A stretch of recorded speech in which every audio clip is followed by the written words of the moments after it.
सोबतच जरांगे पाटलांचा काल या ठिकाणी कट रचण्यात आलेला होता। त्या ठिकाणी 2 आरोपीला अटक करण्यात आलेली आहे। तुम्ही मनोज जरांगे पाटील यांची भेट सुद्धा घेतलेली आहे। मनोज जरांगे पाटील यांनी काही ऑडिओ क्लिप सुद्धा तुम्हाला ऐकवलेले आहे। नेमकं काय ऑडिओ क्लिप मध्ये होतं आणि आता तुम्ही याबाबत काय कारवाईची तुम्ही सुद्धा मागणी करणार आहात? मला जेव्हा ही माहिती मिळाली आपल्या माध्यमातून तेव्हा मला वाईट वाटलं की एखादा माणूस कोणी असेल, जरांगे पाटील समाजासाठी लढतात, त्याच्या बाबतीत जर असं कोणी कृत्य करीत असेल त्याचा आम्ही निषेध करतो आणि तिची शेवटचा माणूस त्याच्या पाठीशी कोणी आहे का त्याची पूर्णपणे चौकशी झाली पाहिजे। मी असं SP साहेबालाही बोललो आणि मी स्वतः या महाराष्ट्राचे मुख्यमंत्री आदरणीय देवेंद्र फडणवीस साहेब यांना सुद्धा बोलून सांगणार आहे, साहेब याची चौकशी पूर्ण झाली पाहिजे आणि यात कुणीही समर्थन करणार नाही, याचा सगळा निषेधच करणार आहे। कारण की जेव्हा समाजासाठी एखादा माणूस लढतो त्यांच्या पाठीशी महाराष्ट्राची संस्कृती आहे, त्याच्या पाठीशी उभा। विचार वेगळे असू शकतात पण हे कृत्य करणं हे दुर्दैवी आहे, म्हणून आम्ही निषेधच करतो। म्हणून आम्ही सांगितलं, मी या जिल्ह्याचा आमदार आहे, मी जिल्ह्याचा अध्यक्ष आहे, म्हणजे जालना जिल्ह्यामधला मी आमदार आहे आणि जालना जिल्ह्याचा भाजपचा अध्यक्ष आहे। मी त्यांच्या पाठीशी आहे।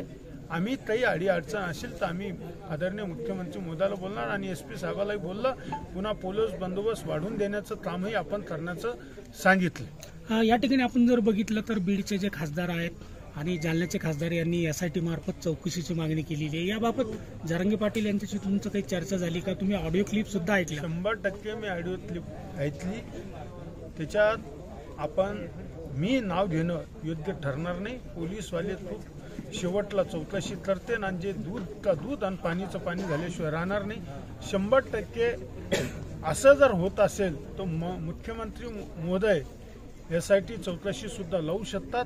त्याच्यातले तज्ज्ञ त्यांना सगळं माहिती आहे, ते कोणालाही पाठीशी घालणार नाही, हे मला पूर्णपणे खात्री आहे मुख्यमंत्री महोदयावर। या प्रकरणात धनंजय मुंडे यांचंही नाव समोर येऊ लागलेलं आहे। नाही, ऐकून घ्या, मी कोणाचं नाव घेणार नाही। पोलीसवाल्याला सुद्धाच त्या चौकशीत समोर येईल तेव्हा आम्ही त्याचं नाव घेण्याचा प्रश्न।